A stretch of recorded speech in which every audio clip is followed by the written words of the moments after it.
Bismillahirrahmanirrahim. Assalamualaikum warahmatullahi wabarakatuh.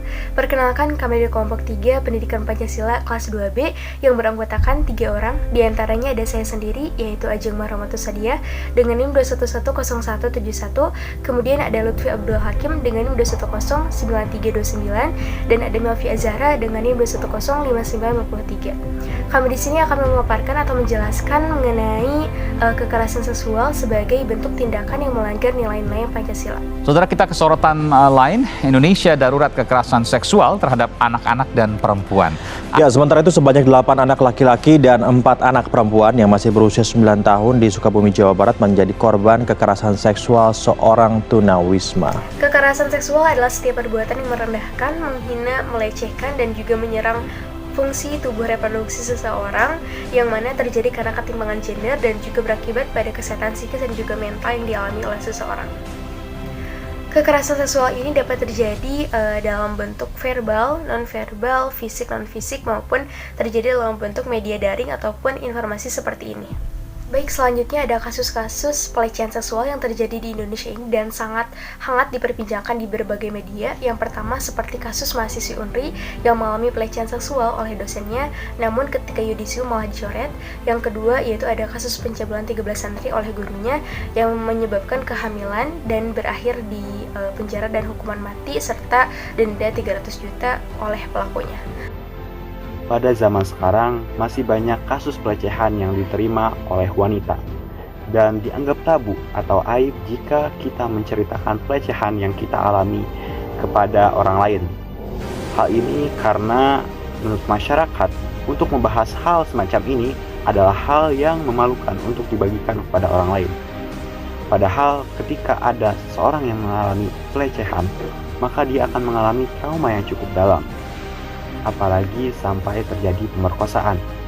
Padahal pada Pancasila, yaitu di sila kedua, yang berbunyi kemanusiaan yang adil dan beradab, telah dijelaskan bahwa terdapat butir-butir pengalaman seperti menghargai sesama manusia, mengakui persamaan derajat manusia, dan memperlakukan manusia seperti manusia, bukan seperti binatang.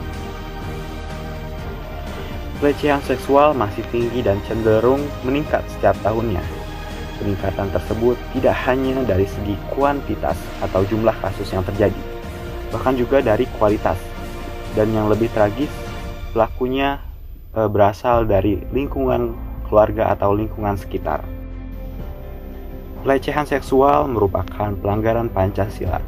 Pelecehan seksual baik laki-laki maupun perempuan sangat bertentangan dengan nilai Pancasila, khususnya sila kedua, yaitu kemanusiaan yang adil dan beradab. Sila kemanusiaan mengandung pengertian bahwa komunikasi antar manusia di semua tingkat yang manusiawi serta hubungan antar manusia senantiasa adil. Dalam arti ini, kebaikan apapun apabila tidak adil itu tidak baik, dan perbuatan yang tidak adil tidak pernah benar. Demikian pula makna beradab mengandaikan tuntutan paling dasar Pancasila agar manusia membawa diri selalu secara beradab. Sebaliknya, kelakuan yang tidak beradab tidak pernah bisa dibenarkan. Selanjutnya di sini saya akan menjelaskan mengenai upaya-upaya apa saja yang telah dilakukan dan solusi-solusi apa saja yang mampu untuk menangani permasalahan ini.